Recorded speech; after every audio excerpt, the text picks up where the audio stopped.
Hello everybody. तो आज फिर अपने सीरीज़ को कंटिन्यू कर रहे हैं। सीरीज़ में अगला टॉपिक हमारा है वोल्केनो के बारे में। तो आज के सेशन के अंदर वोल्केनो हम लोग क्लियर करने वाले हैं।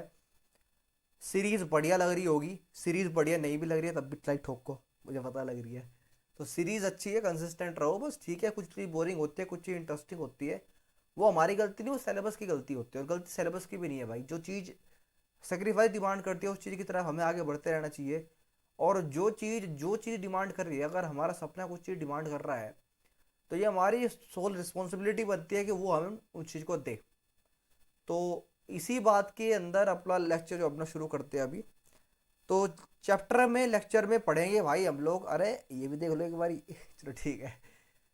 चैप्टर में हम लोग पढ़ेंगे वोल्केनो के बारे में। वोल्केनो क्या होता है, कैसे फॉर्म होता है, क्या क्या कैरेक्टरिस्टिक इसकी होती है, सारी की सारी बातों को एक बार जानेंगे हम लोग ना बैठ के। वही मेरा बात, वही बात है, नोट्स वोट निकाल के बैठो तो आगे चीजें क्लियर हो बहुत बेहतर ढंग से। अब वोल्केनो क्या होता है मित्र? वोल्केनो होता है कि जब भी ज्वालामुखी फटता है वो वोल्केनो होता है। फटता तुम्हारे सामने दिखाई दे रहा है, ज्वालामुखी फट रहा है, कोई और नहीं फट रहा, ठीक है। ये आपका वोल्केनो है। अब यहाँ से ना मैं कुछ बातें आपको, कुछ वर्ड आपको, कुछ स्टेट, कुछ चीजें आपको ना टच कराऊंगा। कुछ चीज देखी देखी आपकी होनी चाहिए, ताकि जब वो चीज आगे आए तो आप उन्हें पहचान पाओ कि हाँ ये चीज मैंने पहले कभी देखी हुई है। एक तो ये लैकोलिथ, ये देखेंगे बाद में। पहले मैग्मा चैम्बर, क्या मैग्मा चैम्बर आपको पता है? हाँ पता है भाई। मेंटल के अंदर एस्ट्रोनोस्फेयर, उसके अंदर मैग्मा, उसके अंदर रेडियो एक्टिव डिके, उसके अंदर मैग्मा चैम्बर, रिकॉल करो। अच्छा, यही मैग्मा अगर धरती पे आ गया तो क्या बन जाएगा? लावा। यही मैग्मा अगर सरफेस पे आ गया तो क्या बनेगा? लावा। अच्छा, जब भी ज्वालामुखी फटेगा तो फटने के साथ साथ, लावा बाहर निकालने के साथ साथ, वो स्टीम, गैस, एशिज, सब क्लाउड आपके बाहर निकलेंगे, ठीक है। और ये सारे के सारे क्लाउड आपके बाहर निकल रहे हैं। तो ये भी ठीक है, इनमें से कुछ गैसेज होते हैं जो टॉक्सिक होते हैं, कुछ लोग, कुछ गैसेज आपकी ग्लोबल वार्मिंग के लिए रिस्पॉन्सिबल होते हैं। वो है, वोल्केनो फट रहा है तो उसका मुंह है एक, ये इसका मुंह है। इस मुंह को हमने नाम दिया क्रेटर का, ठीक है। और जहां से ये आ रहा है ना, इस कनाल, इस पाइप से को हमने नाम दिया भाई वेंट का। पहचान लो भैया, क्रेटर, वोल्केनो का मुंह, वेंट, जिस पाइप से आ रहा है उसे बोल दिया हमने वेंट, ठीक है। सिल, डाइक, लैकोलिथ, ये सारे के सारे आपके मैग्मा जो धरती के अंदर बना रहे, सारे के सारे लैंडफॉर्म है। ये हम लोग आगे पढ़ेंगे। अभी जितना मैंने बताया उतना पहचानो बस। कुछ आपको एक बार देखा देखा होना चाहिए कि हाँ मैंने चीज देख ली। बात करते हैं वोल्केनो की। वोल्केनो क्या होता है भाई? एस्ट्रोनोस्फेयर के अंदर आपका मैग्मा होता है। अब अंदर है, टेम्परेचर बढ़ेगा, प्रेशर बढ़ रहा होगा। तो जब किसी चीज का, जब अर्थ का टेम्परेचर, प्रेशर उस लेवल तक पहुंचता है कि वो अंदर अपने आप को सस्टेन नहीं कर पाता, तो वो बाहर निकलता है। तो जब वो बाहर निकलना होता है तो वो दो तरीके से बाहर निकलता है। या तो फट के बाहर निकलेगा, पूरा एक्सप्लोसिवली डिस्ट्रक्शन क्रिएट करेगा, या फिर बहुत माइल्ड तरीके से बाहर निकलेगा। तो जब वो काफी डिस्ट्रक्शन क्रिएट कर रहा होगा और जब वो माइल्ड तरीके से बाहर निकल रहा होगा, वो कैसे भी निकल रहा हो, तो अंदर तो मैग्मा है। एस्ट्रोनोस्फेयर के अंदर मैग्मा चैम्बर है। मैग्मा चैम्बर के अंदर मैग्मा प्रेजेंट है, और मैग्मा जब वो धरती पे आएगा उसे बोलते हैं हमने लावा। और जब वोल्केनिक इरप्शन हो रहा होगा, वोल्केनो फटने को क्या बोलता है? Volcanic eruption. तो उसके साथ साथ कुछ चीजें और निकल रही होती है। मैग्मा तो बाहर आता है लावा के फॉर्म में, उसके साथ साथ आते हैं पायरोप्लास्टिक मटेरियल, पीपीएम। क्या बोलते हैं उसे? पायरोप्लास्टिक मटेरियल, पीपीएम। पायरोप्लास्टिक मटेरियल में क्या क्या होता है? एक होता है वाटर वेपर, फिर होता है carbon dioxide, sulphur dioxide, hydrogen sulphide, volcanic ash, ठीक है भाई। ये स्मोक हो गया। ये सारे के सारे आपके पायरोप्लास्टिक मटेरियल होते हैं। लावा के साथ साथ वोल्केनो के अंदर, जो वोल्केनो के साथ जो बाहर आते हैं, वो ये चीजें होते हैं जो बाहर आ रही होती है। उसके बाद, वही बात जो मैं बताई थी भाई, कि एस्ट्रोनोस्फेयर मैग्मा का सोर्स है, मैग्मा चैम्बर उसके अंदर होता है। मैग्मा बाहर आएगा तो लावा बन जाएगा, और वहां से लावा बहते बहते पायरोप्लास्टिक डेब्रिस, यानी पायरोप्लास्टिक मटेरियल भी आपके निकलते हैं, वोल्केनिक बॉम्ब भी आपके निकलते हैं, एशेज भी निकलती है, राख भी निकलती है, डस्ट गैसेज भी निकलती है, सब कुछ निकलता है। आगे बढ़ते हैं। लावा, जब मैग्मा बाहर आया तो बन गया लावा, और लावा बाहर आते दो तरीके का लावा बनता है भाई। एक होता है एसिडिक लावा, एक होता है बेसिक लावा। मैंने आपको बताया था कि वो जब फटेगा वो दो तरीके से फटेगा, या तो एक्सप्लोसिवली फटेगा या माइल्ड तरीके से फटेगा। तो जब भी एक्सप्लोसिवली फट रहा होता है तो एक्सप्लोसिवली मैग्मा फट रहे, मतलब एक्सप्लोसिवली वोल्केनो फट रहे के अंदर जो लावा निकलता है उसे बोलते हैं एसिडिक लावा। तो एसिडिक लावा ऐसा लावा होता है जो, जब वोल्केनो फटता है तो बहुत एसिडिक होता है, बहुत ज़्यादा एक्सप्लोसिव तरीके से फट रहा होता है, उसे बोलते हैं एसिडिक लावा। एसिडिक लावा और बेसिक लावा में कुछ कैरेक्टरिस्टिक है, पहचाननी आपको पड़ेगी। सबसे पहला, एसिडिक लावा आपका हाईली विस्कस होता है, यानी बहुत गाढ़ा होता है, लाइट कलर में होता है, सिलिकॉन ज़्यादा होता है, मैग्नीशियम कम होता है, ग्रेनाइटिक रॉक होती है। ग्रेनाइटिक रॉक से रिकॉल करो कि कॉन्टिनेंटल क्रस्ट भी आपकी ग्रेनाइटिक रॉक की होती है, करो रिकॉल। एसिडिक लावा से बन रहा एक्सप्लोजन, एसिडिक लावा से हो रहा वोल्केनिक इरप्शन हाईली एक्सप्लोजिव होता है। बात करें बेसिक लावा की, तो बेसिक लावा हाईली फ्लूइड होता है, गाढ़ा नहीं होता है, यानी कि लेस विस्कस होता है, डार्क कलर में होता है, मैग्नीशियम ज़्यादा होता है, सिलिकॉन कम होता है, बेसोल्टिक होता है, ये ग्रेनाइटिक है तो ये बन गया बेसोल्टिक। और इरप्शन जो होता है वो लो होता है, यानी कि ज़्यादा इरप्टेड नहीं होता, बहुत है ना, बड़ा से नहीं पड़ता, प्यार से पड़ता है। तो एसिडिक से बना एक्सप्लोजन, एक्सप्लोसिव डिस्ट्रक्शन, और बेसिक से बना माइल्ड, लो डिस्ट्रक्शन, लो एक्सप्लोजन। तो एसिडिक लावा बेसिक लावा की आपको कैरेक्टरिस्टिक भी याद रखनी है मेरे भाई। अब वोल्केनो फट रहा है तो वोल्केनो भी आपके अलग अलग पार्ट में डिवाइडेड होते हैं। सबसे पहला आपका होता है एक्टिव वोल्केनो, फिर आपको होता है डोरमेंट वोल्केनो, फिर होता है आपका एक्सटिंक्ट वोल्केनो। एक्टिव वोल्केनो नाम से पहचान लो, एक्टिव मतलब अभी भी जारी है, अभी भी चल रहा है। तो ऐसे वोल्केनो जो फ्रिक्वेंटली फटते रहते हैं उसे बोलते हैं एक्टिव। जो लंबे टाइम तक नहीं फटे, यानी कि डोरमेंट पड़े हुए हैं, डोरमेंट मतलब होता है लेजी, जो पड़ा हुआ है। तो जो डोरमेंट वोल्केनो जो लंबे टाइम तक नहीं फटे उसे बोलते हैं डोरमेंट वोल्केनो। एक्सटिंक्ट वोल्केनो जो फटे ही नहीं है और आने वाले टाइम में कोई उम्मीद भी नहीं फटेंगे। डोरमेंट फटे नहीं है लेकिन फट सकते कभी भी, लेकिन एक्सटिंक्ट ना तो फटे हैं और ना ही आने वाले टाइम में फटने की कोई उम्मीद है, उसे बोलते हैं एक्सटिंक्ट वोल्केनो। ना मैं डायरेक्ट बता रहा हूँ, देखो अब आते हैं आपकी लिस्ट, वोल्केनो की लिस्ट। आपके पास दो तरीके हैं, या तो आप इनकी ट्रिक बनाओ, ट्रिक को बोलता हो आप बोलते हो कि निमोनिक्स बनाओ, या फिर आपके पास दूसरा इसका रास्ता है कि आप इन्हें रिपीटिशन में लेके आओ, लगातार लिखो, लगातार देखो, लगातार पढ़ो। 5 से 6 रीडिंग के अंदर ही आपके होंगे, ये मेरी गारंटी है, ठीक है। धीरे धीरे धीरे धीरे इन्हें अपना बनाते रहो, प्यार प्यार करते रहो, और प्यार से सब अपने बनते हैं। तो धीरे धीरे इन्हें अपना बनाते रहो। ट्रिक व्रिक बहुत लास्ट में आते हैं, जब कुछ याद नहीं होता तब बनते हैं ट्रिक। पहले इन्हें अपना बनाओ, रिपीटिशन में लेके आओ। तो अगर मैं बात कर रहा हूँ हवाई आइलैंड, सबसे पहले बात करूंगा मैं एक्टिव वोल्केनो की। एक्टिव वोल्केनो जो आपके फट रहे होते हैं, लगातार फ्रिक्वेंटली फट रहे होते हैं, उसे बोलते हैं एक्टिव वोल्केनो। एक्टिव वोल्केनो में सबसे पहला आपका है that is Hawaii island. Hawaii island आपका यूएसए का एक आइलैंड है, और पैसिफिक ओशन के अंदर आपका आइलैंड लाई करता है। इस आइलैंड के अंदर आपको दो वोल्केनो मिलते हैं एक्टिव, किलियाओ एंड मोना लाओ। अगला आपका इंडोनेशिया। इंडोनेशिया के अंदर आपको दो एक्टिव वोल्केनो मिलते हैं, सोमेरू एंड मेरापी, माउंट मेरापी बोलते हैं ना। तो मेरापी आपके ना, इंडोनेशिया जो होता है वो बहुत सारे आइलैंड ग्रुप नेशन है, ये बेसिकली एक आइलैंड ग्रुप नेशन है। इसके अलग अलग आपके जो है वो आइलैंड है, इनमें से एक आपका एक आइलैंड है जावा। तो मेरापी आपका जो वोल्केनो है इंडोनेशिया के अंदर, वो जावा आइलैंड के ऊपर लाई करता है। इटली के अंदर आपका स्ट्रोम्बोली या माउंट एटना है। अच्छा, स्ट्रोम्बोली को हम लोग लाइट आउट ऑफ मेडिटेरेनियन सी बोलते हैं, ऐसा क्यों? क्योंकि जब भी स्ट्रोम्बोली फट रहा होता है ना, तो पूरे मेडिटेरेनियन सी में चांदना होता है, तो रोशनी होती है। तो अगर पूरे मेडिटेरेनियन सी में रोशनी होगी, तो स्ट्रोम्बोली को हमने नाम दिया लाइट हाउस ऑफ मेडिटेरेनियन सी। अगला आपका है भाई फिलीपींस। फिलीपींस के अंदर आपका है माउंट पिनाटुबू, माउंट ताल। अर्जेंटीना के अंदर आपका है ओजस डल सलाडो। ओजस डल सलाडो आपका हाईएस्ट एक्टिव वोल्केनो है, याद रखना। इक्वाडोर के अंदर आपका है कोटोपक्षी। और अंटार्कटिका के अंदर आपका है माउंट अरेबस, माउंट अरेबस। इंडिया के अंदर जो बैरन आइलैंड है आपके अंडमान निकोबार के, है ना, मतलब बैरन आइलैंड, इंडिया के अंदर जो बैरन वोल्केनो है आपका, है ना, अंडमान निकोबार आइलैंड के अंदर। तो बैरन वोल्केनो इंडिया के अंदर एक्टिव वोल्केनो है, जो कि आपका Andaman and Nicobar island group के ऊपर अवेलेबल है। ये सारे के सारे आपके एक्टिव वोल्केनो हो गए। अगला आपका डोरमेंट वोल्केनो, जो पड़े हुए हैं, जो फटे नहीं लेकिन कभी फट सकते हैं, अब तक नहीं फटे लेकिन कभी भी फट सकते हैं, उसे बोलते हैं वो डोरमेंट वोल्केनो। लेजी पड़े हुए हैं, फटे नहीं है।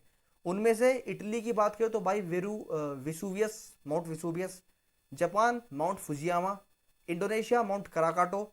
इंडिया नारकोंडम। ठीक है, अंडमान निकोबार में आपका इंडिया का नारकोंडम है, जो कि आपका डोरमेंट वोल्केनो है, ठीक है। बाकी ये चार है, इंपॉर्टेंट है। एक्सटिंक्ट में भाई 3 कंट्रीज के आपके पास है। ईरान का आपका है सुल्तान और दामावंत। अर्जेंटीना का आपका है भाई माउंट अकांकागुआ, अकांकागुआ। म्यांमार का है भाई आपका पोपा, पोपा। तो ये करके आप भाई याद करो सारे के सारे। रास्ता कुछ नहीं है याद करने का, I am telling you this thing, repetition में लेके आओ। चीज़ें रिपीटेशन में लाओगे तो याद होगी, नहीं तो भाई दुनिया काट ही रही है, जीवन अपना आप भी काट लो। ठीक है भाई। बाकी most of you know about him, अगर नहीं जानते तो भाई थोड़ा सा सर्च करो इनके बारे में, कैप्टन पवन कुमार, कुछ मोटिवेशन जीवन में आपको मिलेगा। बात करते हैं भाई टाइप्स ऑफ वोल्केनो की on the basis of eruption. कुछ कहानी बताओगे इनकी आपको, बताओ क्या? चलो ठीक है भाई। कहानी तो भाई कुछ इस प्रकार है भाई, हमारा तो इंस्पिरेशन है, आप सभी के इंस्पिरेशन हो सकते हैं। हमारे ना एक कमांडो भाई थे, मतलब हमारे से एसएसबी वगैरह में तैयारी की थी उन्होंने। उन्हीं की शक्ल पूरी की पूरी मतलब same to same captain Pawan Kumar की तरह थी, और मैं बोलता भी था कि भाई आपकी शक्ल वैसी है। तो वे बोलते थे भाई ये आदमी ना इंस्पिरेशन है अपना भाई। मतलब स्पिरिट होती है ना व्यक्ति के अंदर, एक स्पिरिट होती है कि हाँ वो कुछ है। तो ये वो बंदा था भाई जिसके अंदर भर के एक स्पिरिट थी। इनके बारे में पढ़ोगे यू विल अंडरस्टैंड कि भाई ऐसे होते हैं मर्द। ठीक है कि मतलब पत्थरबाजों ने, इनका दांत टूट गया था उस टाइम पे, तो उसके जस्ट बाद इन्हें ऑपरेशन के अंदर जाना था। तो ऑपरेशन के अंदर गए ये, इन्होंने ऑपरेट किया, इन्होंने ऑपरेशन को लीड किया। अनफॉर्चुनेटली है ना, he would not able to survive, but इनके बारे में पढ़ो आप एक बार, कैप्टन पवन कुमार 10 पैरा से। ठीक है। अगला आपका भाई type of volcano on the basis of eruption. Eruption मैंने आपको बताया, इरप्शन आपका माइल्ड इरप्शन भी होता है एंड हाईली एक्सप्लोसिव इरप्शन भी होता है। तो इनके बेसिस पे आपके वोल्केनो डिवाइडेड है। सबसे पहला आप सभी के सामने शील्ड वोल्केनो। शील्ड का मतलब होता है प्रोटेक्शन, शील्ड वोल्केनो प्रोटेक्शन। अगला आपका कंपोजिट, कॉल्डेरा, फ्लड बेसाल्ट और मिड ओशियनिक रिजेस। सारे के सारे चीज़ों की एक बार पढ़ते हैं क्या इनका हिसाब किताब है। सबसे पहले आपका भाई शील्ड वोल्केनो। शील्ड वोल्केनो इन सारे वोल्केनो में सबसे बड़ा वोल्केनो है। शील्ड वोल्केनो के अंदर आपके बेसोल्टिक रॉक होती है। अगर इसके अंदर ग्रेनाइटिक रॉक है तो भाई ये हाईली एक्सप्लोसिव होगा, और अगर इसके अंदर बेसोल्टिक रॉक है तो ये हाईली माइल्ड होगा।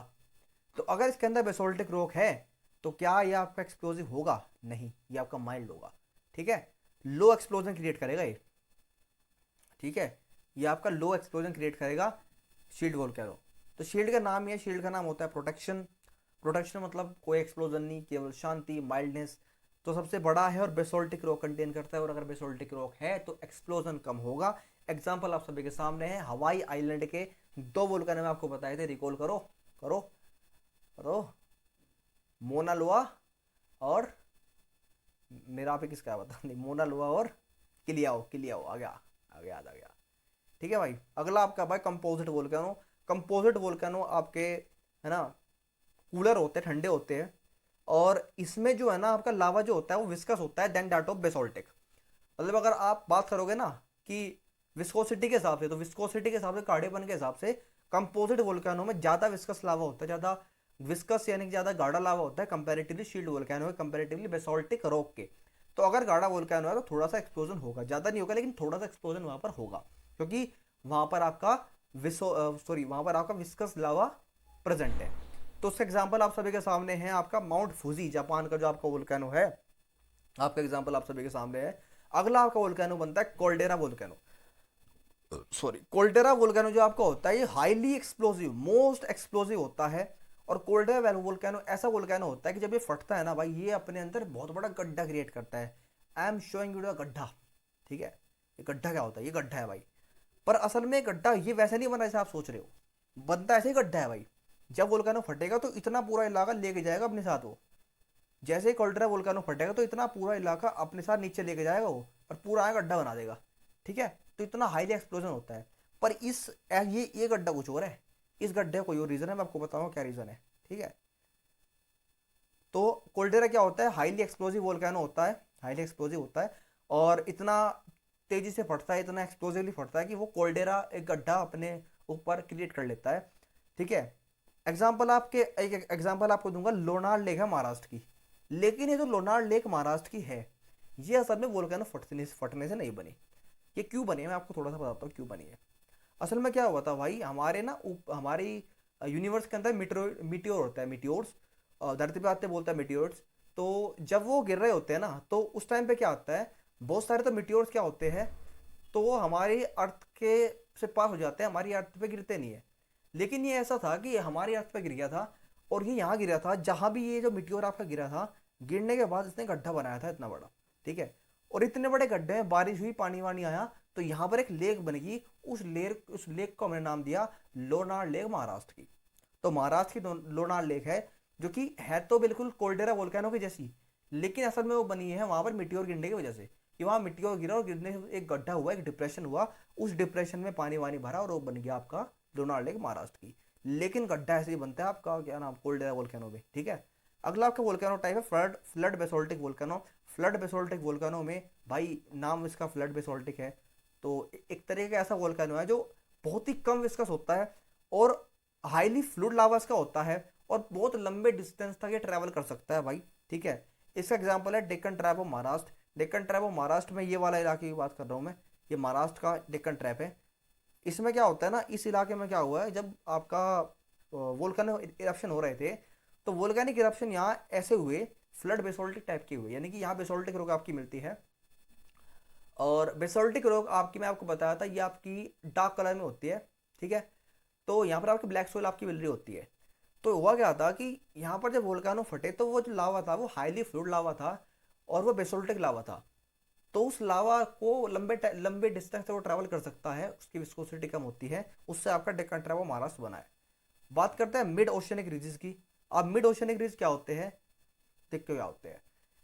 ओशन के अंदर आपके मिड ओशियनिक रीज बनते हैं भाई, है ना। अच्छा, ये आपका कोल्डेरा था, ये वाला आपका कोल्डेरा है, और ये आपका लोनार लेक है महाराष्ट्र वाली, ठीक है। अब आइए सामने, ये है आपकी मिड ओशियनिक रीज।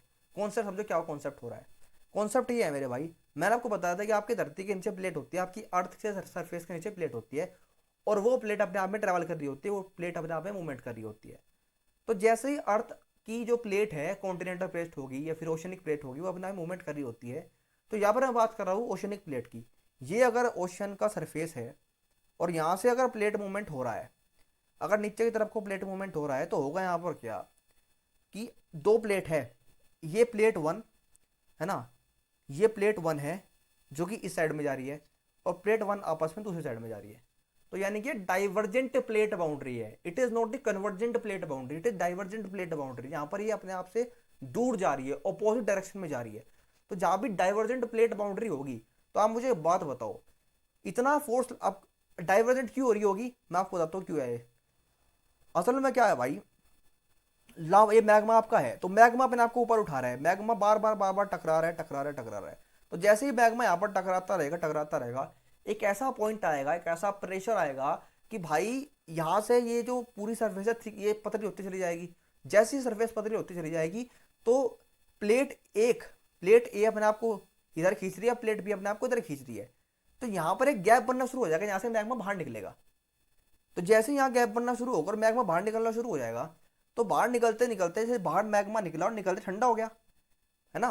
मैग्मा बाहर निकला और निकलते ठंडा हो गया भाई, बाहर निकला, यहाँ निकला, ठंडा हो गया, यहाँ निकला, यहाँ आ गया, ठंडा हो गया।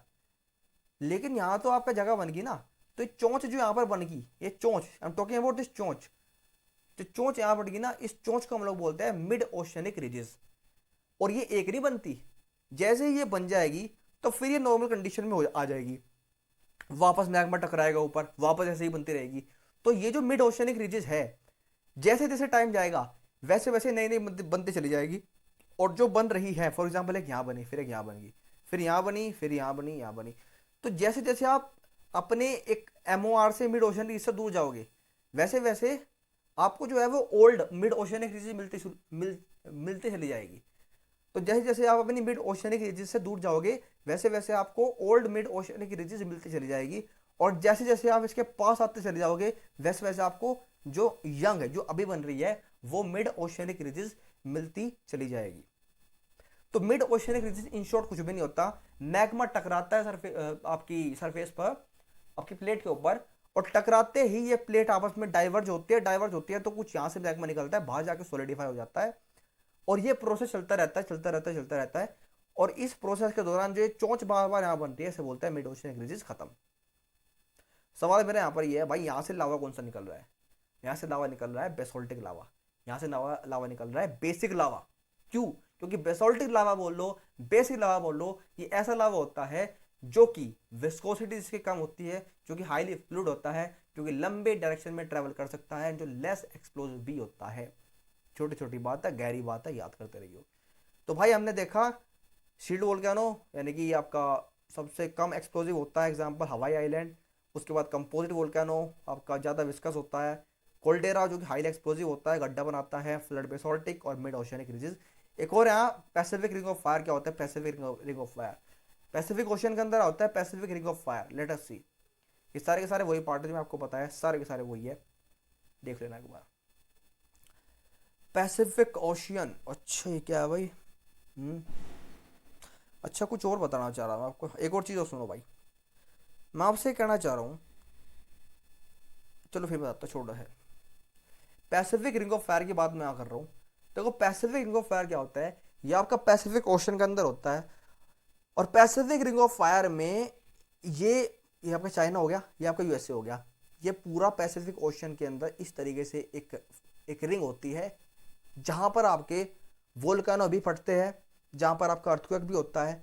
तो जहां पर वोल्केनो अर्थक्वेक फटते, ये ऐसा जोन है पैसिफिक रिंग ऑफ फायर जहां पर वोल्केनो फटते रहते हैं, अर्थक्वेक आते रहते हैं। और जो भी चीज होती है वो इस जोन के अंदर मेजरली फाइंड होती है। इसीलिए बहुत सारे आइलैंड कंट्री है जो कि बिकॉज ऑफ द अर्थक्वेक होना, because of the volcanic eruption, magma solidify होना, उससे बनी है। फॉर एग्जाम्पल जो आपका इंडोनेशिया बन गया, फॉर एग्जाम्पल मैं आपको बताया था अभी आपका हवाई आइलैंड है पैसिफिक ओशन के अंदर, जहां पर हवाई आइलैंड आपका। तो जो जो भी आइलैंड ग्रुप आपके बन रहे हैं, वो आइलैंड ग्रुप आपके बन क्यों रहे हैं? क्योंकि वहां पर वोल्केनिक इरप्शन हो रहा है। वोल्केनिक इरप्शन होने के बाद वहां से रॉक हट रही है और अपने आप को शेप लेके एक आइलैंड का रूप दे जा रही है। तो जो भी कुछ यहाँ पर हो रहा है that is called Pacific ring of fire के अंदर हो रहा है, उससे आपके आइलैंड नेशन बन रहे हैं।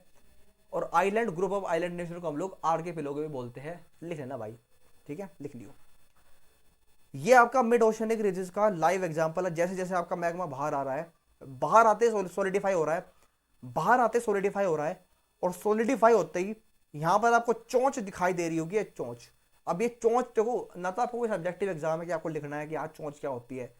अंडरस्टैंड करना है कि यहाँ मिड ओशनिक रीज क्या होती है। मैग्मा बाहर आया, सॉलिडिफाई हो गया, तो जो जैसे सॉलिडिफाई हो गया तो इस एरिया में तो भाई यंग है, और जैसे आपका डिस्टेंस दूर जा रही है वैसे यहाँ ओल्ड होता चला जाएगा।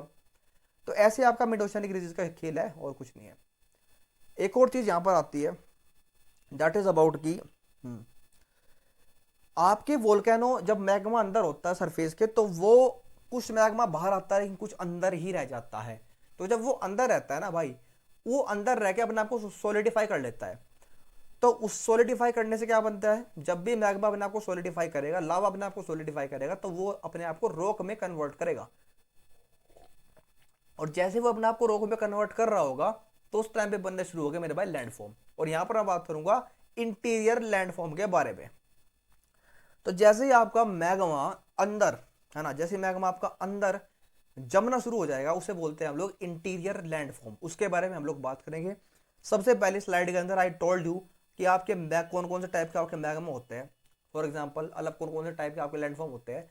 लैकोलिस में आपको दिखाया था, सिल में आपको दिखाया था अभी बताऊंगा क्या होता है। डाइक में दिखाया था आपको, बैथोलिट भी दिखाया होगा, डाइक भी दिखाया होगा। तो ये सारे के सारे आपके हैं। अभी देखते हैं क्या हिसाब किताब है इनका। देखो हर एक चीज को ना बारीकी से समझना। सबसे पहले बात करूंगा भाई बैथोलिथ की। ये आपका बैथोलिथ है, सुनो। ये आपका है बैथोलिथ। बैथोलिथ एक ऐसा जोन होता है जो कि धरती में डेप्थ में होता है पूरी, और डेप्थ में सबसे ज्यादा मैग्मा यहां पर स्टोर होता है, इसे बोलते हैं बैथोलिथ। अच्छा, फिर एक लैकोलिथ है। चार हमें पढ़ने हैं आज, 4 से 5 पढ़ने हैं बेसिक। फिर एक सिल है और एक डाइक है। तो बैथोलिथ क्या है? बैथोलिथ आपका ये ऐसे के ऐसे स्टेटमेंट है, जो कुछ कीवर्ड मैंने यहां पर डाल दिए है। कहीं ऑप्शन में कीवर्ड आपको दिख जाए तो पहचान जाना भाई, मैं यहां पर इस टॉपिक की बात हो रही है, इस चीज की यहां पर बात हो रही है। कीवर्ड बहुत ज्यादा मैटर करते हैं। सबसे पहला बैथोलिथ। बैथोलिथ क्या होता है? ये आपका लार्ज डोम शेप होता है। लार्ज डोम शेप ही तो है, तो डोम मतलब क्या होता है? ये होता है डोम। तो डोम शेप आपका है और अर्थ क्रस्ट के पूरी डेप्थ में है, डीपर है, तो वो आपका है बैथोलिथ। अगला आपका लैकोलिथ। लैकोलिथ क्या होता है? देखो एक होता है लैकोलिथ, एक होता है लैपोलिथ। कंफ्यूज ना होना, जिसमें कंफ्यूज मत होना, जिसमें पी नहीं है उसमें ही पी है, समझो। जिस लैकोलिथ में पी यहां पर नहीं है उसमें पी यही है, ठीक है। तो लैकोलिथ में पी नहीं है तो मतलब पी से बना पाइप, और लैपोलिथ में पी है तो मतलब यहां पी वाला कोई सीन नहीं है। थोड़ा सा कंफ्यूजिंग है मुझे पता है, पर आप तो याद हो भाई, मैं तो अपने हिसाब से बता दिया अपना, आप नाम देख लो भाई। तो लैकोलेज क्या होता है, ये एक ऐसा स्ट्रक्चर होता है जो पाइप कंडक्ट फ्रॉम बिलो, यानी कि पाइप से कनेक्टेड होता है। देख लो एक बार, है ना, ये आपका लैकोलिथ है। तो इस लैकोलिथ में क्या हिसाब किताब है, इस लैकोलिथ में भाई ये देखो पाइप से आपका यहाँ से कनेक्टेड होता जा रहा है, पाइप से होकर यहाँ पर मैग्मा इकट्ठा हो जा रहा है। तो पाइप से कनेक्टेड जो भी आपका लैंडफॉर्म अर्थ इंटीरियर के अंदर होता है उसे बोलते हैं हम लोग लैकोलिथ। ठीक है, तो लैकोलिथ है। लैपोलिथ क्या होता है, सोसर शेप। सोसर शेप क्या होते हैं, सोसर शेप आपकी कुछ नहीं होती, कॉनकेव शेप की होती है, ऐसी शेप की होती है। अब देखो क्या होता, कहाँ है लैपोलिथ, लैपोलिथ तो इसमें है ही नहीं, कोई बात नहीं, नहीं है तो भाई ऐसे ही देख लो, मतलब कुछ नहीं होता। लैपोलिथ क्या होता है, आपका सोसर शेप का होता है, इस यू शेप का लैपोलिथ होता है। ऐसे यू शेप में आपका मैग्मा जम जाता है सरफेस के अंदर, तो that is called as lopolith. तो लैकोलिथ में पाइप कंडक्ट होता है, ठीक है। लैपोलिथ में आपका सोसर शेप यानी कि कोन के शेप का होता है, इस शेप का आपका होता है। फैकोलिथ, फैकोलिथ क्या होता है भाई, फैकोलिथ होता है वेव के फॉर्म में। वेव कैसी, ऐसी वेव, इस वेव के फॉर्म में। तो जब भी इस वेव के फॉर्म में कोई भी आपको लैंड फॉर्म दिखेगा इंटीरियर के अंदर, वो है फैकोलिथ। और फैकोलिथ में भाई दो चीजें हैं, टफ और क्रस्ट। अपर पार्ट, सबसे ऊपर वाला पार्ट जो है वो है टफ, और सबसे लोअर पार्ट जो है दैट इज क्रस्ट। टफ और क्रस्ट आपके यहाँ पर अवेलेबल होती है। एक बात मैं आपको बताना चाहूंगा, ऊपर वाले पार्ट को हम लोग टफ बोलते हैं, लेकिन ऊपर वाले पार्ट को हम लोग सिंक्लाइन भी बोलते हैं। नीचे वाले पार्ट को हम लोग क्रस्ट बोलते हैं, लेकिन नीचे वाले पार्ट को हम लोग एंटीक्लाइन भी बोलते हैं। तो बात है गहरी, ध्यान रखना। तो trough is equivalent to syncline and crest is equivalent to anticline. उसके बाद है सिल। सिल क्या होता है, सिल होता है एक हॉरिजॉन्टल, ये आपका लैंडफॉर्म जो है ना हॉरिजॉन्टल है। सिल आपका हॉरिजॉन्टल बेडिंग लाइक स्ट्रक्चर, यानी कि इस तरीके का होता है। और डाइक आपका परपेंडिकुलर होता है, यानी कि दीवार की शेप का होता है। ठीक है, तो दिखाता हूँ मैं आपको सिल और डाइक। कहाँ है सिल और डाइक, कहाँ है भाई, कहाँ है भाई और सिल। देखो सिल हॉरिजॉन्टल है, डाइक परपेंडिकुलर है। अब देख ला यार, फिर तूने क्या कह रहा, देख। सिल हॉरिजॉन्टल है। अब हॉरिजॉन्टल क्या होता है भाई, हॉरिजॉन्टल में एच में ये लाइन आ रही है, ये लाइन आ रही है ना, तो ऐसा एच से बना है हॉरिजॉन्टल, एच में ये लाइन आ रही है, मतलब इस शेप का होता है। तो सिल इस शेप में ये है हॉरिजॉन्टल। डाइक वर्टिकल, वर्टिकल मतलब परपेंडिकुलर होता है, ठीक परपेंडिकुलर है नहीं क्या, ठीक है।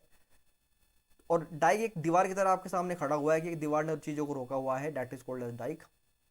तो सिल भी देख लिया, डाइक देख लिया भाई, कुछ नहीं है। अच्छा एक बार रिकॉल कर ले, कुछ रहा तो नहीं क्या, ठीक है एक बार रिकॉल करते हैं क्या हिसाब किताब है। कुछ नहीं रहा भाई, सब कुछ कर लिया, देखते हैं एक बार। सबसे पहले देखा भाई हमने वोल्केनो क्या होता है, कैसे मैग्मा बन रहा है, कैसे मैग्मा चैम्बर से बाहर निकल रहा है। पायरोप्लास्टिक मटेरियल है, बाहर आ रहे हैं लावा के फॉर्म में। उसके बाद हमने देखा कि भाई एसिडिक और बेसिक लावा आपका होता है, विस्कोसिटी में कंपेयर करा, लाइट कलर और डार्क कलर में कंपेयर किया, सिलिकॉन मैग्नीशियम में कंपेयर करा, ग्रेनाइटिक बेसोल्टिक रॉक में कंपेरिजन किया, हाई एक्सप्लोजन लो एक्सप्लोजन में देखा। उसके बाद तीन आपके तरीके वोल्केनो हमने पढ़े। उसके बाद ये सारे के सारे आपके पास लिस्ट है वोल्केनो को याद रखने की। तीन है, एक्टिव, डोरमेंट और एक्सटेंट की। उसके बाद भाई हमने देखा कि आपकी वोल्केनो इरप्शन के बेस पे आपके 5 प्रकार के होते हैं, 5 के 5 इरप्शन हम लोग देख चुके हैं भाई, ठीक है ना। उसके बाद डेक्कन ट्रैप है, ये इधर, ये आपका कोल्डेरा है, ये आपका लोनार लेक महाराष्ट्र के, ये MOR है, मिड ओशनिक रीजेस है, जहाँ आपका बेसोल्टिक लावा से बनता है। फ्लूइड आपका लावा होता है, less you can say less explosive होता है, ठीक है। उसके बाद ring of fire, Pacific ring of fire हमने देखा, MOR का live example. Interior of the earth के अंदर, अर्थ इंटीरियर लैंडफॉर्म के बारे में जो वोल्केनो से बनते हैं, we have seen those as well. एक बात याद रखना भाई, जब भी आपका मैग्मा सॉलिडिफाई होगा तो वो बनाता है इग्नियस रॉक, बाकी चीज बात की है, वो बनाएगा भाई इग्नियस रॉक, बाकी चीज देखना बाद में, ठीक है। बाकी देखो मैं आपको बताया था भाई कि जब भी आपका मैग्मा सॉलिडिफाई होगा तो बनाएगा इग्नियस रॉक। वो इग्नियस रॉक अगर वो अंदर बना रहा है, सरफेस के अंदर बना रहा है, तो बनेगा इंट्रूसिव रॉक, इंट्रूसिव रॉक। और अगर वो बाहर बना रहा है तो बनेगा extrusive igneous rock. Intrusive igneous rock surface के अंदर, एक्सट्रूसिव इग्नियस रॉक सरफेस के बाहर। फिर अभी देखो भाई बैथोलिथ, लैकोलिथ, लैपोलिथ, फैगोलिथ और सिल्डाइक। सवाल है याद कैसे होगा, याद थोड़ी करना भाई, कीवर्ड पढ़ने बस। कीवर्ड ऑप्शन में आ जाएगा, पहचान चाहिए, रिकॉग्नाइज करना और टिक मारने हैं, बस खत्म। I hope that things is clear to you all. उम्मीद करता हूँ समझ में आया होगा, नहीं आया तो भाई बताओ। हमारा आ गया होगा यार, नहीं आया दोबारा देख लो भाई, और क्या बताओ। तो ख्याल रखो, तैयारी करो बेहतरीन तरीके से, अगले लेक्चर के अंदर मिलते हैं। थैंक यू एवरीबॉडी, जय हिंद।